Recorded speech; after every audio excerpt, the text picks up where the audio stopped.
Hello, my name is Bill Eisenhart. I'm a retired band director and a clarinet player. Today I'm going to show you how to play a chromatic scale. I'm going to go from low E up to E on the first line of the staff. So thumb and first finger E. The first thing you might want to do is get a method book. Some of you probably already have one. If it's not the same one as this, doesn't matter as long as it has a fingering chart in the back. So the fingering chart will show pretty much every note on the instrument, starting with low E. This one goes up to high, I can't read it, G, and it is possible to play higher than that, but that's pretty high. So we're going to go today from low E up to E on the first note of the staff. So you will notice on a lot of these fingerings, there's more than one note. This one, I think, is G flat and F sharp. That it is. So there's two names for that note. Each black key on the piano has two names. If you approach it from below, it's usually a sharp. If you approach it from above, it's usually a flat. So today, we're going to start. First of all, I want to talk about hand position on the clarinet. Give you a little better view here. Your fingers need to be in the middle of the holes. You can't have overhang. If you have overhang, it'll usually make your fingers flat, and you're trying to put a flat surface in a round hole. The little bump on the bottom of each finger goes right in the middle of the hole. So, hands are nice and curved, gently curved, no extreme curve, no flat fingers, just a natural position to get those fingers in the holes. So today we're going to go from low E. I have my left pinky on the low E key and my right pinky on the F key. And I'm going to first play 4 notes or 5 notes at a time. And I'll play E, raise my left pinky, F, leave my right pinky down, put my left pinky on F sharp, then raise both pinkies at once to G. You should play that several times and make sure it sounds exactly the same. Left pinky E, right pinky stays on F. I go to F sharp and then raise them both at the same time.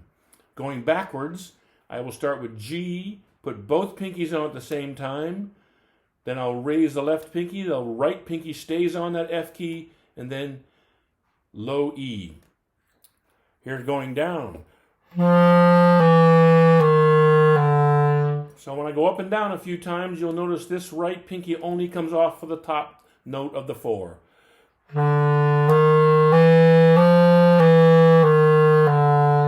Start with G.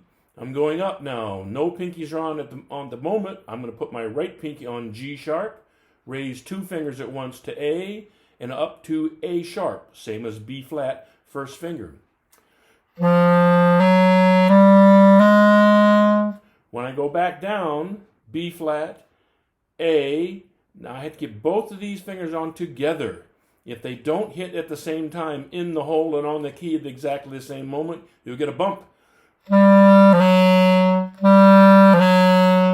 So you want to get them to work as a team. Practice that several times. Here's these 4 notes. A flat, I lied. B flat, A flat, G.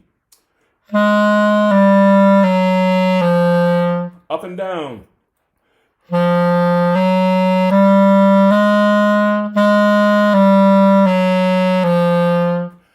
Starting with the B flat or A sharp. The first, I could go A sharp and switch to B natural, or I could use a chromatic fingering. This is the little banana key down here, and you leave the first finger on the A sharp, and then put that banana key on, it'll change it to B natural, then the C, then my left pinky on the closest key, C sharp. B flat, B natural, C, C sharp. Backwards, C sharp, C. I got to get my first finger and the banana key on it together. B natural, B flat.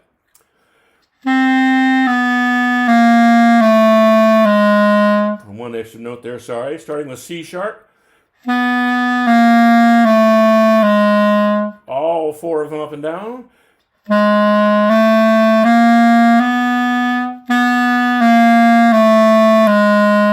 Now I'm going to start on C and go up 5 notes to E.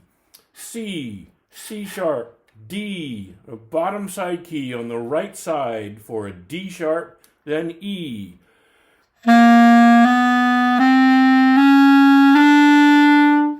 Going down, E to E flat, 2 keys work at the same time. The second finger here and the side key, E to E flat. Take off the side key, you've got D, then these 2 fingers together go to D flat, pinky comes off for C. All 4 of them.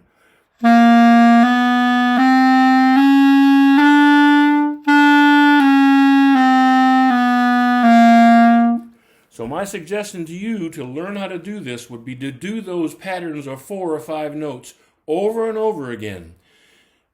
Play them as fast as you can until you start making mistakes. It is way better to play it 5 times very slow and perfect than it is to play it 30 times wrong. Do not practice mistakes.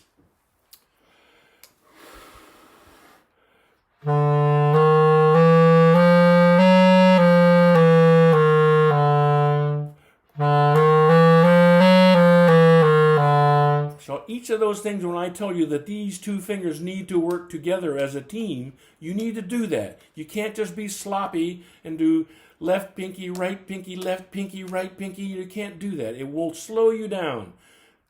Pay attention to exactly how I told you to do it and move those fingers together. Every time you have to put 2 fingers down together, I would practice those 2 notes till you get it nice and smooth and no bumps in there. It happens quite a bit. So eventually, you're going to start playing more and more notes at a time. It's going to take a while. Don't be impatient.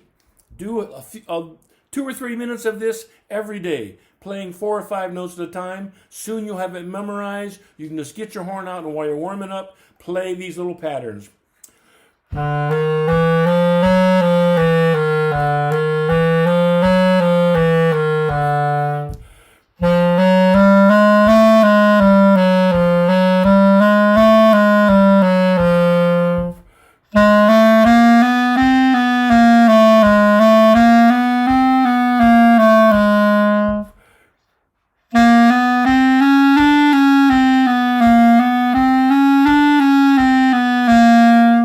And then, eventually, after a while, it could be 3 or 4 weeks, it could be a month or 6 weeks before you can do more notes and work on your speed. Don't play it wrong. Go slow. Repeat it perfectly.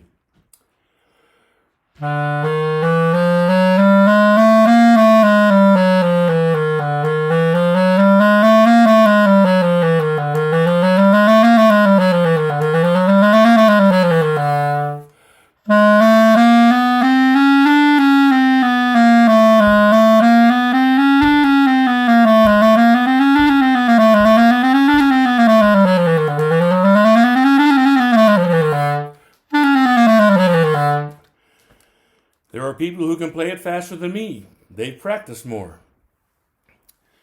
The moral of the story is use the correct fingerings. Practice small sections at a time, lots of reps.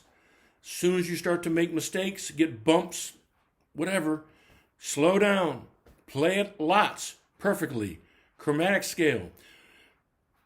That's E to E. Best of luck. Practice every day.